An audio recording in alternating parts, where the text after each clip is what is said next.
Hello and welcome back to step 7 in our video series on how to prepare for your PMP exam. I am Cornelius Fichtner. Let's take a look at what will happen on the actual day of your real PMP exam. You have devoted months of studying for the PMP exam. You've spent your hard-earned money on study materials and classes, and you've sacrificed your social life, all in the name of earning your PMP exam certification. Well then, don't blow all that time and money now by failing to prepare for your exam day logistics. So we need to make sure that you understand the check-in process at the test center, know what identification you need to bring, and always expect the unexpected.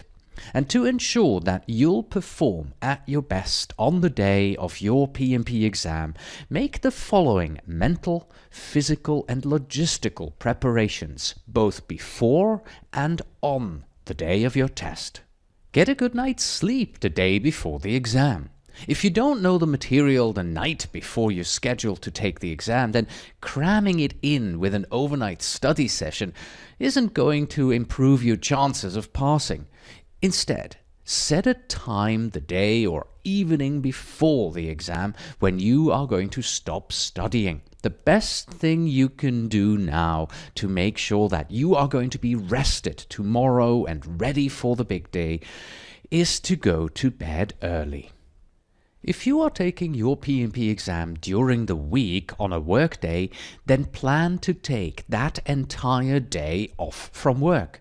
You don't want to have to worry while you're taking the exam about what will greet you at the office when you rush to work after taking this 4-hour, 200-question test. You are not allowed to bring any food or drink into the testing area, so be sure to eat a quality breakfast the day of your exam. Something with protein and carbohydrates that will stick with you for the 4 hours that you will be in the exam area. But avoid eating any type of food that you would consider to be exotic. I failed to heed my own advice here, and I tried something new for lunch that I have never eaten before, and I felt sick during most of the 4 hours of the PMP exam. So learn from the best and try nothing exotic on the day of your PMP exam.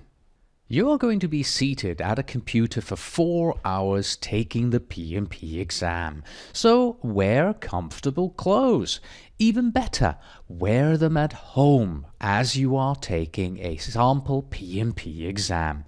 Bring a sweater with you in case the test center is chilly, even in summertime. You may need to remove the sweater at check-in for security purposes, but you should be able to wear it during this test if you get cold. Just ask. If you need to cancel or reschedule your PMP exam for any reason whatsoever, then do so at least 48 hours in advance. Otherwise, you'll forfeit the full credential fee and you're going to have to pay it again in full to take your exam at a later date. And now let's move on from the things that you can do to prepare for your exam day to the actual day of the exam. Let's see what happens step by step.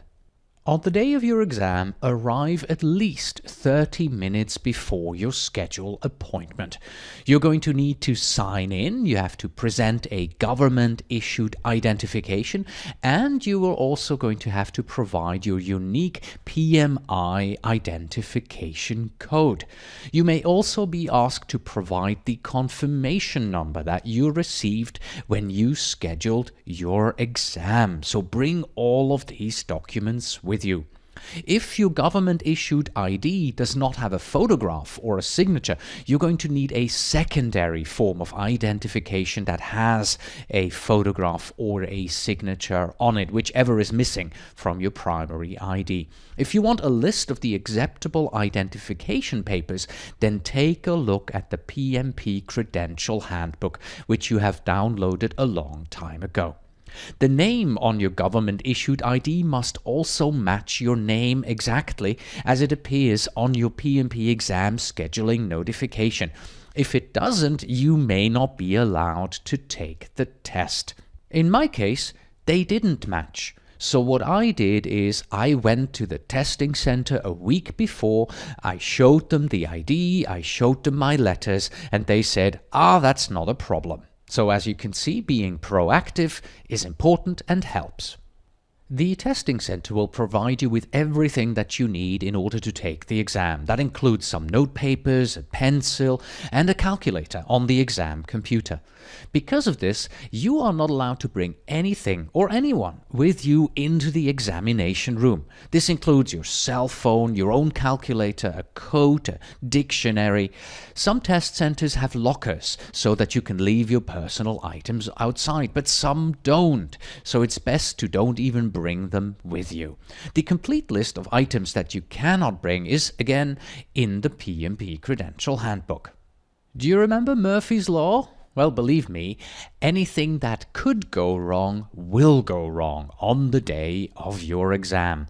Because every test center is different. You should expect the unexpected. In my case, noisy construction was going on outside the testing center during the entire exam, and a student from South Africa wrote that he wasn't allowed to take any breaks for whatever reason. He was told that if he stood up from his chair, this meant that he was done with the exam.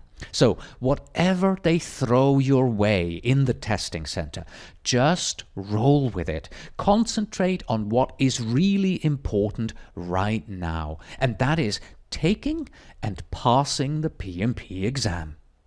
Once you have successfully signed in, you will be walked over to your workstation to take your exam. But before you begin your test, do familiarize yourself with your workstation. Go through the tutorial.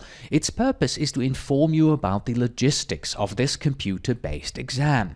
You'll probably be familiar with it if you studied using a PMP exam simulator that paralleled the PMP exam logistics. Even so, watch the tutorial to make sure that there are no surprises. You have 15 minutes to go through the tutorial, but you should be finished in about 5, so use the rest of the time to get ready.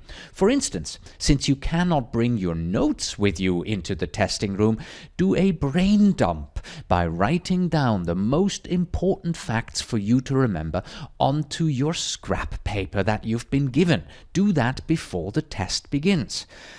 Then, take a deep breath and click on the Start Exam button. Once the exam is over, you are going to be asked to take a short survey, and then the result, pass or fail, will show up on your screen almost immediately. Well, I say almost immediately, but because once you press the button, it'll only take a few short seconds for the result to appear. But for you sitting there waiting for it, it's going to feel like forever. It's a nail-biting event.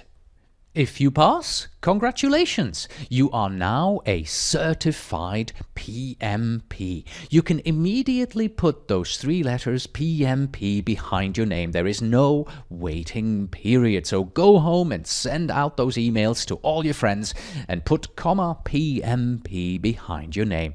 In about 2 weeks, you will also receive an official confirmation letter from PMI, and your name will appear in PMI's online credential holder directory. If you didn't pass, well, then that is not the end of the world. As you leave the exam center, you will also receive a printed examination report with proficiency rating in each project management process group.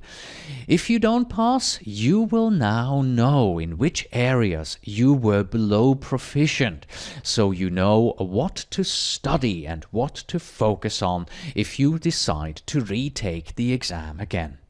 And don't forget that the best thing you can do to prepare yourself for your PMP exam is to test drive your PMP exam. So get yourself a PMP exam simulator like the one that we offer at pmexamsimulator.com and prepare properly for your exam day. But your professional journey doesn't end when you pass your PMP exam, because the PMP certification does not last for life. It's valid only for 3 years, after which you have to recertify. And this is what we are going to take a look at in step 8. What you need to do in the coming years in order to maintain your PMP certification status. Until next time.